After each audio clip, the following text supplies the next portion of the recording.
Good morning. Welcome to Walking Boxing. It is Thursday, May the 8th, 2025. And an excellent show last night. We did the latest instalment of Dream Fights, and last night we did Costa Zoo. So it was really interesting to see what everyone thought about how Costa would go against some of the greats. And I will go through them just in a second. Give you the results. I know a lot of you would have watched the show or will watch the show, so I won't go too in depth, but I'll just give you the results and you can give me your thoughts. One fighter that wasn't on the list, and I did get a little bit of pushback from somebody, was Aaron Pryor. Should have been in there, of course, but you can only put 10 in there, and Aaron Pryor was, one of the greatest 140-pound fighters ever, but you can only have 10, and I just thought some of these other fighters were probably just a little bit more of an intriguing matchup than Aaron Pryor. And a lot of the fans these days probably aren't familiar or that familiar with someone like Aaron Pryor. I know that's sacrilege to a lot of dedicated boxing fans out there, but just judging by when I had him in against Terence Crawford a couple of weeks ago, we didn't really get many votes for that fight, which shows that people either didn't know or didn't care. So I've gone with a few other exciting fights anyway, but I'll get to that in a second.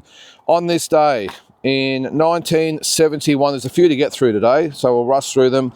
The middleweight great Carlos Monzon defeated Nino Benvenuti by knockout in 3 rounds in Monte Carlo for the world middleweight title.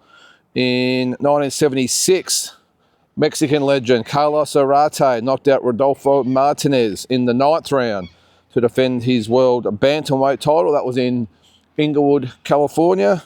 In 1982, Salvador Sanchez, another Mexican legend, defended his world featherweight title, defeating Rocky Garcia by decision over 15 rounds in Dallas, Texas.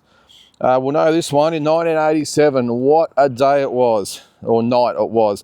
Jeff Fenech defeated Samat Payakaroon for the WBC 122-pound title in Sydney, Australia. I'll get back to that in a sec, actually. In 1993, Lennox Lewis defended his WBC heavyweight title with a decision over Tony Tucker. That was in Las Vegas. In 1993, who have we got there? Julio Cesar Chavez. He features a lot in these on this day sort of segments, doesn't he? He fought so often back in the day. He defeated Terence Ali in 6 rounds to defend his world 140-pound title. That was in Las Vegas. In 1999, Eric Morales knocked out Juan Carlos Ramirez in 9 rounds to defend his 122-pound title. In 2021, Saul Canelo Alvarez, again, is featured prominently this week because it's Cinco de Mayo week, of course. He stopped Billy Joe Saunders in the 8th round in Arlington, Texas, for in defence of his 168-pound title. Actually, that was a unification, wasn't it, of the super middleweight title. And also on this day, who was it? There was another one in there. Oh, Manny Pacquiao defeated Juan Manuel Marquez in 2004 for the world featherweight title. Now, just on that Jeff Fenech one, I know I sort of reminisce a lot about with Jeff and Lester and all these other guys back in the day, but I remember that fight because Samat Payakaroon, he was from Thailand, and I think he just won the title with a knockout of Mexican great Lupi Pintor, was all the talk. And he came over to Australia, and I won't say he was the villain, but even to this day, a lot of people refer to his name as being smart ass Payakaroon. If someone's being smart. Just a little one off the cuff there, but he came over. He had a massive reputation. It was just a big fight, probably the biggest fight I reckon at that age. I was only 13, I think, at the time, but the biggest fight that I'd seen featuring an Australian fighter. The media build up to it was just massive, and of course this is the day before social media and all that sort of stuff. And on the night, it was just electric. I wasn't there, of course. I wasn't watching on TV, but I remember just how electric it was. And and Jeff Fenech came out and absolutely obliterated Samat Payakaroon. Knocked him out in 4th round. And Jeff wasn't a big puncher, as you probably know. He's more of an accumulation puncher. He'd wear you down and stop you late or win a decision, but he would always tend to overwhelm his opponents. But with Samat Payakaroon, who can forget him pinning Payakaroon on the ropes and delivering that right hand that knocked out Samat Payakaroon. I did think there was a lot of concerns from memory going in about Payakaroon's weight. He was struggling with the weight badly, and maybe that was the reason why he was knocked out so easily by Jeff. But I think Jeff was just so relentless. He was just on Payakaroon right from the word go, and that final right hand, while it wasn't a devastating punch, it was probably just a full stop on what had been a 4-round beatdown up until that stage. So that was on this day in 1987. It's hard to believe, it's 38 years ago. Just crazy. Yeah, some great memories from back in the day. All right, let's get on to last night's episode of Dream Fight. Sorry, I thought there was a car coming there. And as I said, it was Costa Tszyu, probably the most voted on fights so far that we've had. We've had between sort of 50 and 60 votes per fight, which was great. We had a few tune in last night too, which is good, giving their thoughts. A lot of respectful disagreements. I didn't agree with a lot of a few of the poll votes anyway.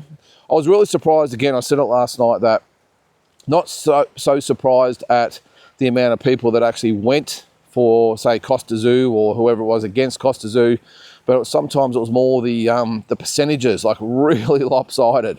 Well, we'll start with the first one, which was probably the most one-sided, and that was, who was it? Oh, hang on, buddy. It was Timothy Bradley. And I thought that would be a really, really tough fight for Costa Tszyu. I did pick Costa in a close, well, not close, in a decision win, but I thought that, hang on, I'll just get back to where I'm going there. Sorry about this, guys. There we go, I'm back. Sorry about that. Lost my my camera focus.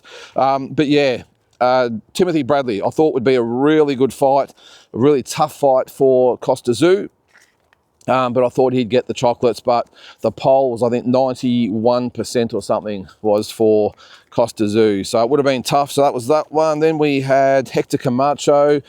Look, I did think that Costa Tszyu would win this fight comfortably. I thought it might be a little bit of a repeat of the Julio Cesar Chavez fight against Camacho, where he'd sort of be on the move the whole fight, and Costa would spend the whole 12 rounds sort of chasing him down, but end of the day, probably either stopping him late or getting a points decision. So, but the poll was overwhelming again in favour of Costa. I think it was in the 90s again, 92% or something like that. So a little bit lopsided, but it is what it is. Vinny Pazienza was the next one. I really thought that, even though Vinny's one of my favourite fighters, I thought that he would give Costa some problems. But at the end of the day, not a big puncher. I think also he fought at a frenetic pace, but could get fatigued in fights. And I just think Costa would be on him from the word go, and I think he would chop him down and probably stop him late. The other one was Miguel Cotto. This was a tough one, and a lot of people said this is almost the toughest one on the list. I did go for Costa Tszyu. I just thought that if Manny Pacquiao could really do a number on Miguel Cotto back in the day at that weight, that Costa Tszyu would do the same. I know they're different fighters, Pacquiao and Costa, but I think the same sort of thing would apply where Miguel Cotto would be brave, he'd have his moments, but Costa Tszyu would be all over him and just relentless, and I think he would also stop Miguel Cotto. Who do we have after that? Just going through. Oh, Meldrick Taylor was the other one. Now, this was one that really surprised me because I think, excuse me there, it's a little bit chilly this morning. I actually... again, was really surprised by this one because I think it was in the 80s or something like that might even be more that thought that Costa Tszyu would beat Meldrick Taylor. Now, I did back Costa Tszyu to win, but wow, this would be a tough one. Meldrick Taylor was a sensational talent. He really was. and he was, 2 seconds away from beating a prime Julio Cesar Chavez. So, but I do think that, again, similar to with Chavez against Taylor, I just think Costa would wear Meldrick Taylor down.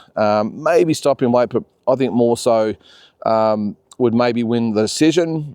Either way, I think Costa Tszyu gets the win in that one. Then we went to, I think I've got everyone there. Manny Pacquiao was the next one. I didn't go for Costa Tszyu in this one. I just thought that Manny's speed, his relentlessness back then. I mean, this is the 2009, 2010 version of Manny. Just an unbelievable fighter. Would have been so hard for Costa to be able to nail him down and probably go with him with his punch output. And I just think Manny would beat Costa Tszyu in this one. So I went for him. The poll agreed. I think it was like 57% or something went for Manny Pacquiao. The next one, the golden boy, Oscar De La Hoya. Now, the poll actually went for Oscar in this one. I think it was, again, about 57%. I actually disagreed. I actually thought that Costa Tszyu would beat Oscar De La Hoya, and just call it the old adage, styles make fights. I just think that with Oscar's stand-up style and his inability to really move the head, he gets... sometimes his ego would get the better of him, and he'd trade when he didn't need to. And I just think with Costa, with his sharpshooting and precision and his discipline, I just think Costa Tszyu would maybe even stop Oscar late, I think. I think we've gone through nearly all of them there. 3 to go. Pernell Whitaker was the other one. This is probably the only fight I thought that that Costa wouldn't really have much of a chance to win, and that's all due respect to Costa. But Pernell Whitaker, his style, I know that Costa beat Zab Judah, and similar type of style to Pernell Whitaker, but I couldn't see Pernell Whitaker making the same mistakes that Zab Judah made, and I think that he would slice and dice Costa over 12 rounds and win a pretty comfortable decision. The next one was Roberto Duran, overwhelming for Roberto Duran. This one, there were a few that actually went for Costa Tszyu. It's an interesting one because Duran never actually fought at 140. He went straight from 135 to 147, so it's a bit of an asterisk on this one, but I just think, like everyone out there, that Roberto Duran would probably have too much for Costa and maybe stop Costa late. And then the last one was Floyd Mayweather Jr. There were actually quite a few that actually went for Costa Tszyu in this one. I just think, again, Mayweather's style is just all wrong for Costa, and I think he would win a pretty lopsided 12-round decision over Costa. I just think he's, as they say, the levels involved and the way he could switch his tactics throughout the fight. I just think he would have all the answers against Costa and, again, win a 12-round decision. All right, on to some other news. There was an article I saw this morning about Harry Garside. Now, it's from George Rose. Now, he's saying that if Harry gets past this fight next week, which he should, against, is it Charlie Bell, I think his name is, where is the fight? Sydney, isn't it? I think it is. I think it is anyway. That they might look to put him in with the likes of Liam Paro and Liam Wilson. Now, I would think that maybe a fight with Liam Wilson is a possibility. I think Liam's still sort of building towards that second title fight, but I would think that he would have his eyes firmly locked on the bigger picture. I mean, let's face it, Harry Garside hasn't fought for 3 years. And I know in Australia he's a little sort of little celebrity or whatever he is on the reality shows, and all the media love him for all the different reasons, but I would think that if I was in Team Wilson, I'd be looking at that comment from George Rose saying, "You're kidding, aren't you?" I mean, Harry Garside, in the scheme of things, what's he had? About 5 fights, if that. So I would think by the time he's ready to go in, well, a big domestic fight or be at world level and have something to offer Team Wilson, that that fight's just not going to happen. I would think that Liam, I wouldn't say he's got a hell of a long time left in the sport. I mean, he's had a pretty rough and tough career so far. He's had 2 world title opportunities. I'm not sure where a Harry Garside fight would fall into the scheme of things. I would think that Liam's got his sights firmly and squarely set on another crack at, well, I was going to say 130, but is it 135 now? That he would have his sights set on 135 or maybe even go to 140, whatever it is. But I just don't see how a Harry Garside fight sort of fits into the equation with Liam Wilson. Because, I mean, Harry's probably for the next at least 2, if not 3 years, is not going to really have a lot to offer.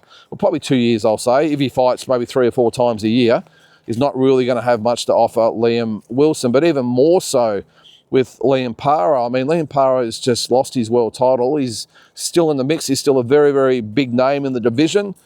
I think if Subriel Matias beats Puello in July, you would think that he would want another crack at Liam Parra, but not that. You've got the likes of Teofimo Lopez, who is even, I think they were actually signed to fight at one stage, or there was talk they were going to fight.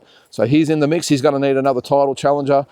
I just don't see again where Harry Garside fits into a Liam Parra scenario where they look to fight. The only way I could see it happening maybe is if either Liam loses an upcoming fight and maybe just wants a big domestic fight to maybe, I don't know, just an in-between fight or whatever it might be. I mean, Harry Garside is a talented fighter, don't get me wrong, but I just don't see, why Liam Parra or Liam Wilson would even be considering a fight with Harry Garside for at least 2 years.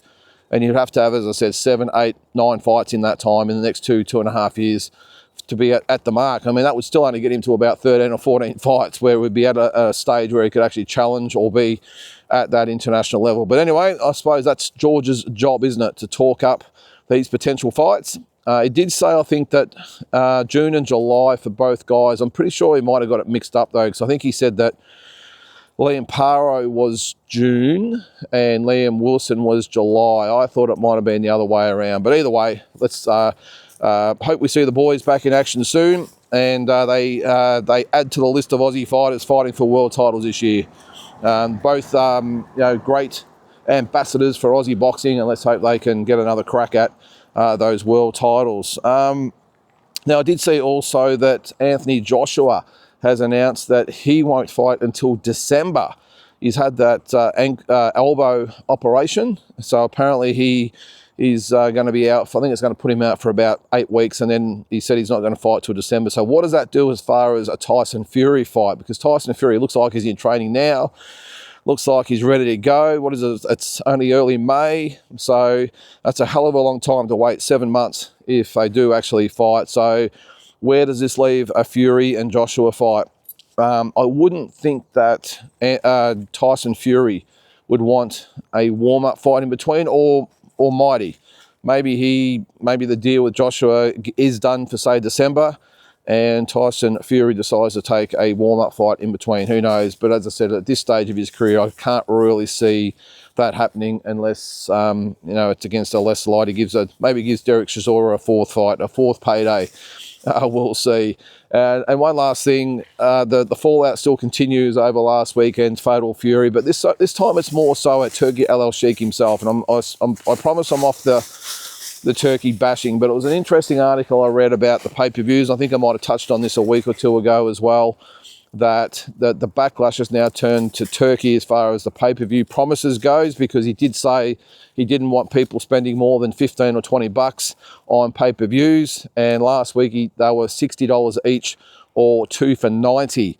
And I think and look, I suppose when there's a pile-on, there is a pile-on. Everyone jumps on for a crack, and Turkey's probably in unfamiliar territory, actually being on the end of negative comments at the moment. But there has been things said, that he quoting him from a year or 2 ago, saying that he didn't want people or fans out there to illegally stream fights. He wanted them to buy them properly to help widen the fan base, I suppose, and get more eyeballs on the sport. And that's why he only wanted $15 or $20 pay-per-views. And in this one, he's whacked on the $60 or 2 for $90 deal for what we saw last week. I got to feel, look, I don't blame sort of Turki Al Sheikh in this situation, because when it comes to someone like Canelo, he wants his $400 million over 4 fights, so the money's got to come from somewhere. And it'd be interesting to see what he charges for the Crawford fight in September.